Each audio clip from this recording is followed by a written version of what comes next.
Good morning, good evening, good afternoon, wherever you are, and whenever you may watch this replay. I'm Sherry with Ratchet Up Your Art, and today is day 99. Woohoo! I'm excited. We're almost to the 100 days of the 100 day project, and where we are doing art for stress relief. And I have to say, it's getting to be a bittersweet moment for me. I probably will not go live for another 100 days. Um, Only because it's uh yeah, I just have mixed feelings about it. And so I'll have a video on that on the 100 days, my little 100 day journey, what I've learned and all the things. But I'm not going to answer that question just now. I'm going to let it be a cliffhanger for you on my thoughts, but we'll see. I haven't really determined, to be quite honest, I haven't determined if I'm going to go continue my 100 days. Or am I going to um, keep doing 100 days but not be live? I don't know. We'll see. But I can tell you this, setting time for yourself to create your art has changed me in so many ways. And you can't use art as a stress relief and talk about it without doing it. And that was the 100 days for me. Is if I was going to talk about how art is a stress relief and setting time aside for yourself, I had to show you. And so for the last 100 days, that's what I've been doing. And yeah, there's a lot of mixed feelings and a bit of a journey that I went through, that maybe I haven't shown on the 100 days. Um, but definitely check out that video. I'm in the process of writing the script right now. So maybe in 2 weeks, I'll have that video pop out. Have to see what we do there. And then today we're going to talk about jelly printing and how we're going to something just caught my attention, sorry. Um and I'm going to talk about the basics. Now, I don't know if you've seen my other basic videos or not. You may be new to my channel, not sure. There's a hair, sorry. Um but we're going to talk about the basics, and you really only need 4 tools to jelly print. So we'll get started and we'll talk about those. Good morning, Angie. How are you? All right. So, when we talk about the basics of jelly printing, um, we all you need is one gel plate, and the I personally think these are the two best sizes. If you want to start out small, the 5x7 is really good, but reality is this was my first gel plate, 8x10. Thought it was the best size to start out with. It's not too big and it's not too small. Um, I have bigger gel plates. I have a 16x20, and the one that I would really love to have is the 18x24. That thing is massive. That's a poster size gel plate. Um, but the hold on one second. All the things are bothering me here at the moment. Um, One second. Don't know where this is at.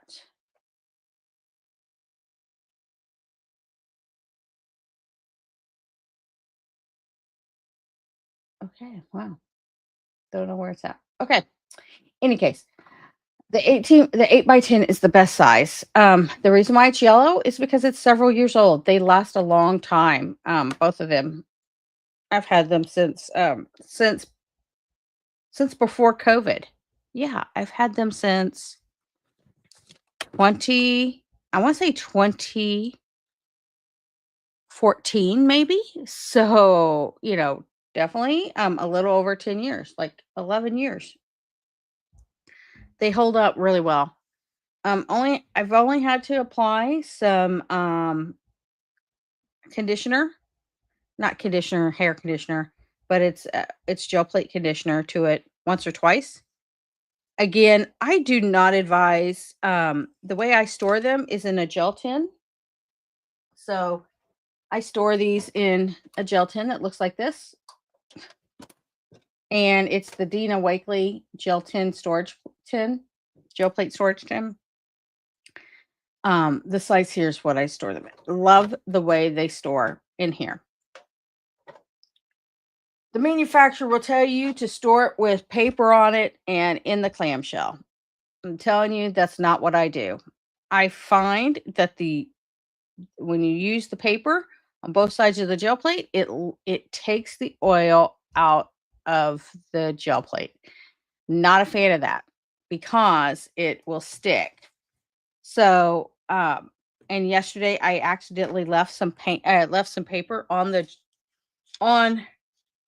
gel plate. And you can see it. See right here?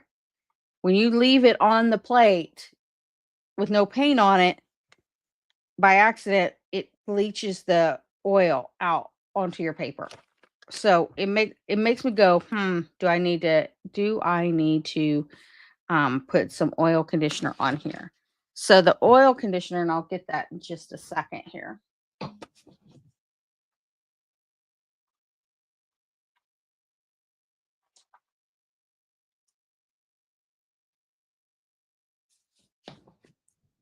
This is what I used. I used the gel plate Dina Wakley's. Oh, you can't even see it. Oh, it's so small. Dina Wakley's gel plate conditioner on here. And all you do is you just add a little drop or two onto the gel plate, and then you just rub it in.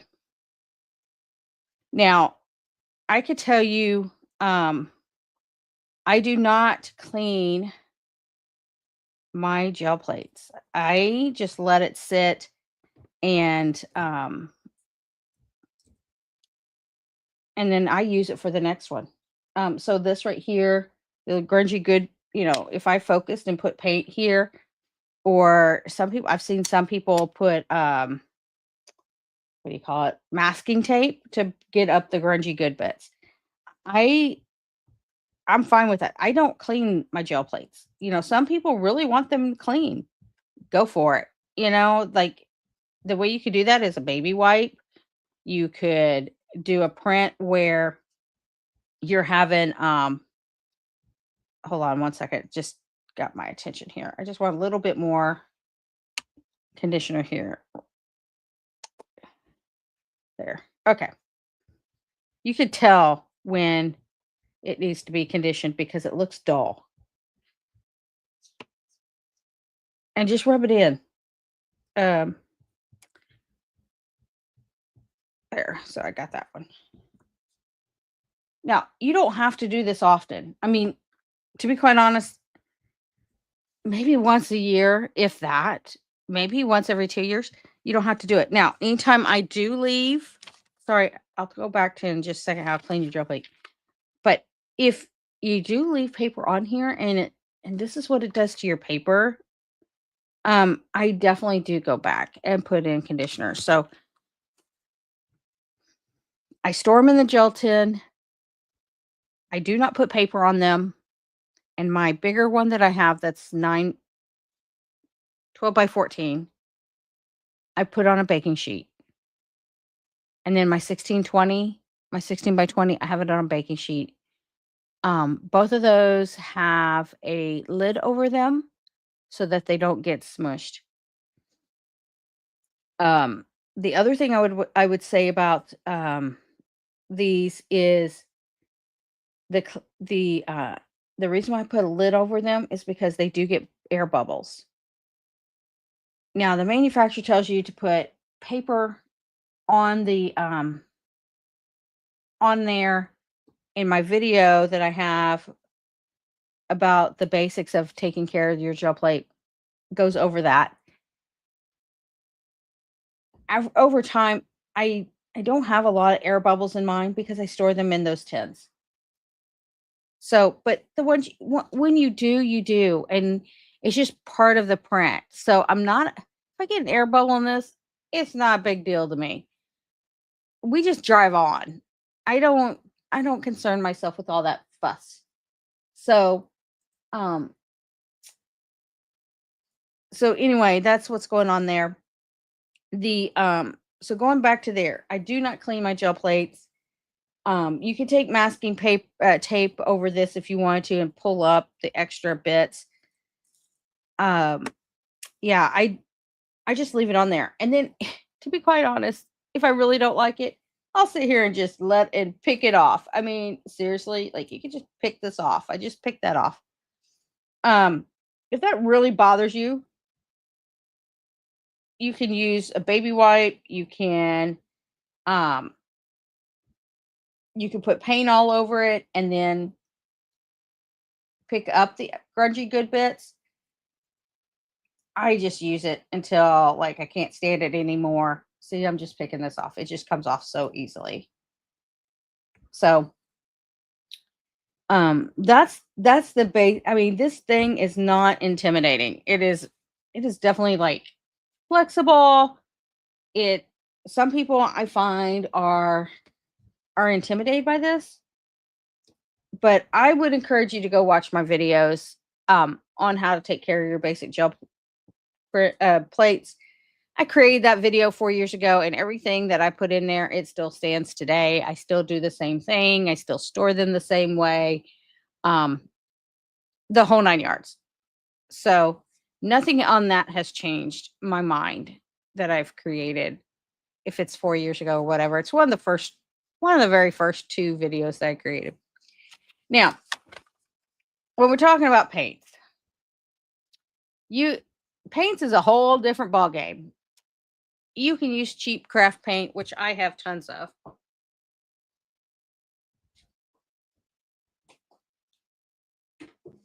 Right? I have tons of cheap craft paint. You can use it, right? And don't get me wrong, I don't mind using it. But here's the deal.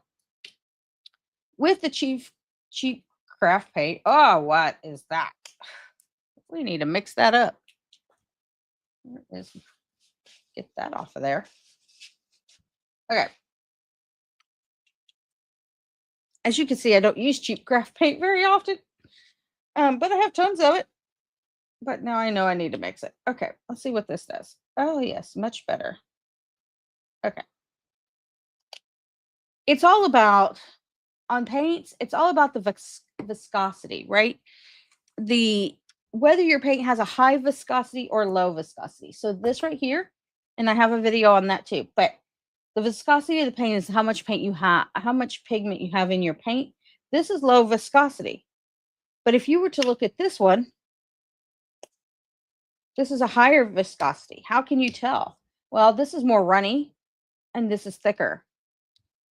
So that's one thing to look at. The other thing to look at is when you are doing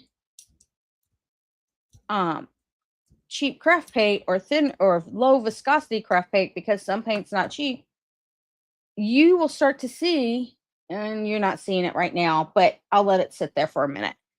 You're starting to see the snowflake effect, as I call it. As whereas you may not have the snowflake effect. Typically, you do not have the snowflake effect when you use a thicker viscosity of paint. So this one does not have the snowflake effect. This one, you're starting to see it right here. That's the snowflake effect. That's because you used a lower viscosity paint. Not cheap craft paint necessarily, because you could get that with hold on, let me get it.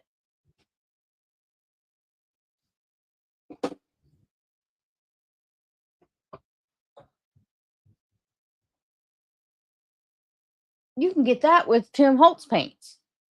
These things aren't cheap. I mean, come on, they're like, this is a freaking 1 fluid ounces for $5, where you could get 2 fluid ounces for maybe $2, right? So I don't consider Tim Holtz paint cheap at all by any means. You could get for the same price, you could get Winsor Newton paints, which is a thicker, is a high viscosity um paint. Couldn't think of the word. Oh my. Whereas I see Tim Holtz as a lower viscosity, right? So check out that video. I talk about it briefly. I don't go into a lot of detail, but I talk about a higher viscosity and lower viscosity paint and the effects on the gel plate. So as you can see, well, it's hard to see with the light, but point is there's no snowflake here and there's a lot of snowflake in here, and it happens. Does this worry me? No, this does not worry me. The snowflake effect does not worry me. It's, to me, it's part of the thing, and I embrace it. So, also, when you get your gel plate for the first time, you may get this snowflake effect, no matter what paint you put on there, because of all the oils, right? So there is no priming, in my opinion, of a gel plate. There's no priming. Just gel print with it. So it's not, in my mind, it is a no-brainer thing, right? But if you are definitely intimidated and to get started, drop me a comment. I'll be glad to meet with you one-on-one, free of charge, and walk you through you getting over your fear of the gel print. Now, I can definitely do that. So definitely let me know. Now this guy's dry as well, so I'll have to put something on him. But let's see, yeah. Okay. I do use this over here as a palette, right? For my my paint, to load my brayer, and that's what this is. This is a brayer, and I load my brayer. Now, the brayers come in different sizes. They can come from 1-inch brayer all the way. I mean, like even a 1/2-inch brayer. To, this is a 6-inch brayer. I used to believe that the 4-inch brayer was the place to be, but I'm loving my 6-inch brayer. I would say that would be a good brayer to start with. So, as you can see with this print, there's a lot of snowflaking going on, right? And that's because of the lower viscosity paint. So, yes, can you use craft paint? You sure can. Use whatever paint you have on hand. I've even seen people use spray paint, water-based acrylic spray paint on their plate. I haven't tried it. I don't know. I'm sure it works. So, any case, that's the snowflake effect that I'm talking about. Now, why did this? I used pink, right? Why did I change color? It changed color because this is more transparent paint. Now, craft paint doesn't really tell you if it's transparent or not. There's no symbols on here, and um, and then this one here. I don't think this one. Oh yes, this one's opaque. It has a little symbol on here, and it tells you that it's opaque. So this one's most likely transparent. But anyway, that's what it looks like, and that's why the colors change, is because you had a transparent paint on the plate first. And that's another thing to look at as well, is that here, whatever you put on your plate first is what's going to show up. So we'll go ahead and do another one here. Now, papers. I use a lot of my son's school papers. And I don't know about you, but man, they come home with all kinds of papers, right? And some people throw those away. Some people keep them.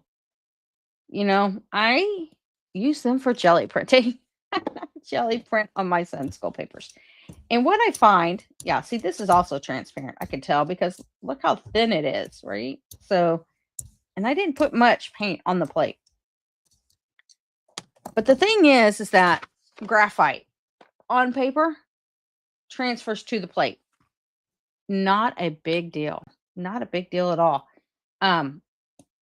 I see it as mark making, and If it transfers, great. Some of those is Xerox copies that they bring home from school transfers on the plate. It just depends on what type of printer they had, of whether or not it was a laser printer or another type of printer. So, could you use tissue paper? Yes. Could you use braille paper? Yes. Could you use cardstock? Yes. So, any paper will work. There's been people who have jelly printed on t-shirts. I have printed on fabric in some of my 100 days. You've seen those things. I've printed on, I mean, I have not printed on wood, but some people print on wood.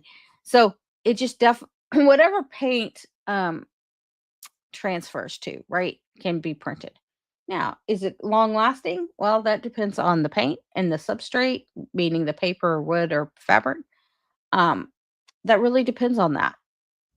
There's definitely different, I definitely have opinions about paper and when to use different types of paper. However, um that video will eventually come out because I definitely have some opinions on that. Now, the paper I do like to use, the size, like on this 8x10, I like a smaller size paper onto my gel plate because I like it going edge to edge. I don't want a single half-inch white line all the way around and then I have to cut it down. I'm not interested in that. I'm interested in smaller paper than the gel plate, so it goes edge to edge. Um, I don't want that added extra step of the white that goes all around. I find it frustrating personally. But any case, so those are my opinions on the paint and the paper. Now we had a video that did that I talked about stencils versus masks in the 100 days. So go check that out. But I go into depth about a stencil versus a mask and the whole and the whole process behind that, right? And so, is it a stencil or is it a mask? And that's the video. So I have a lot of stencils, but I could tell you one of my frustrations with stencils is the opposite of my paper. I want my stencil to be bigger than my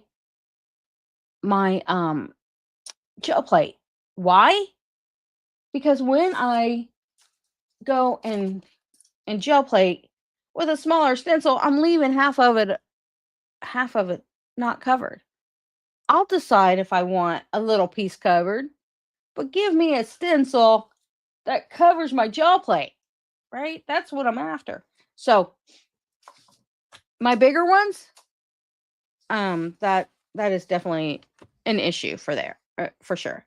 So now let's take a look at on this one. I am going to put another layer down. Oh, now all my stencils are stuck together. Love it. That's the other thing. I do not like my stencils sticking together. I find it frustrating when I have to undo them all. So I store my stencils, the ones that like to stick together. I store my stencils in sleeve protectors, the ones that will fit in page protectors. That's what I'm trying to say, page protectors. So your 8x10 page protector or your 12x12 page protector, I store them in there. So that way I don't have to untangle them. And there's a video that I did earlier this year on how I organize my stencils. So let's see here.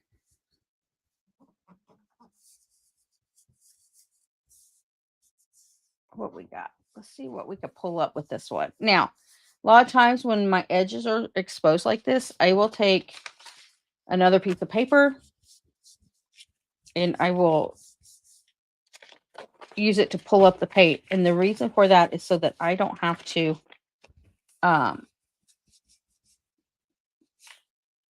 get it all over my hands like that. So, so here's one print.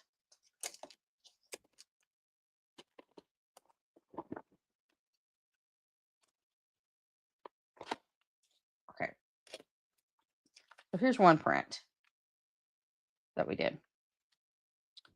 And then whatever's left, you can just put another paint on top and pull that print as soon as it dries. It's still a little wet. Something fell on the floor here. Not sure where it's at. Oh, there it is. Okay. So those are the big ideas behind gel printing and the basics behind them. So if you have questions about gel printing, if you need some time and you want someone to help guide you in real time, I can do a video call with you or Zoom call, whatever, and I can walk you through the first time you crack open that gel plate. I can walk with you through how to start gel printing for the first time. If you have questions about the type of paint or paper or whatever the case may be, drop me a comment below. I'll be glad to help you. If you want to meet one-on-one, drop a comment below. Definitely let me know. I will get in contact with you and we can work something out. But gel printing, it shouldn't be intimidating. These are just lessons that I've learned over time. And typically when I do something, I just jump in the deep end and I just try it and go for it. And sometimes that's intimidating to people. So just letting you know, it's not really that hard.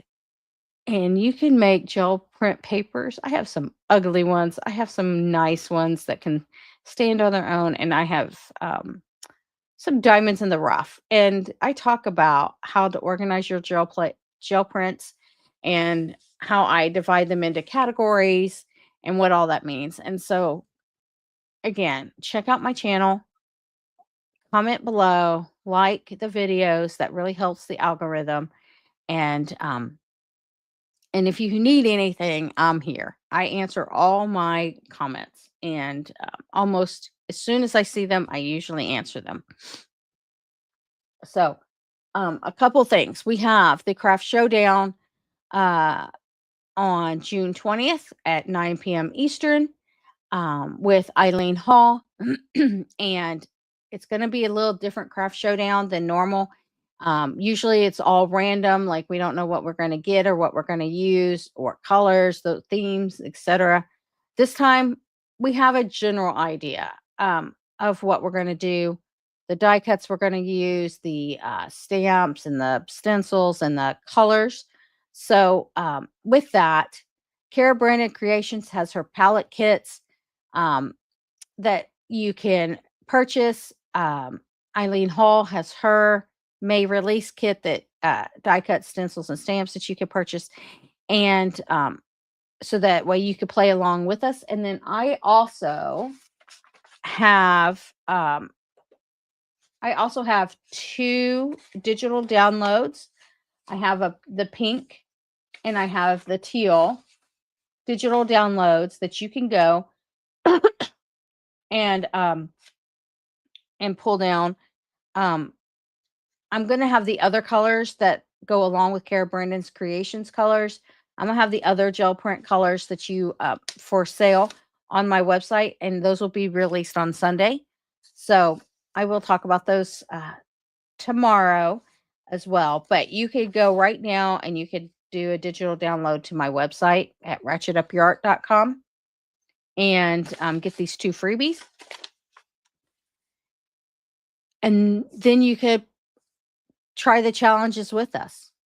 And we started a community over there on Craft Showdown. So go check out the Craft Showdown channel.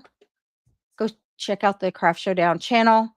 All the links below to all the things I just talked about is it there in that description.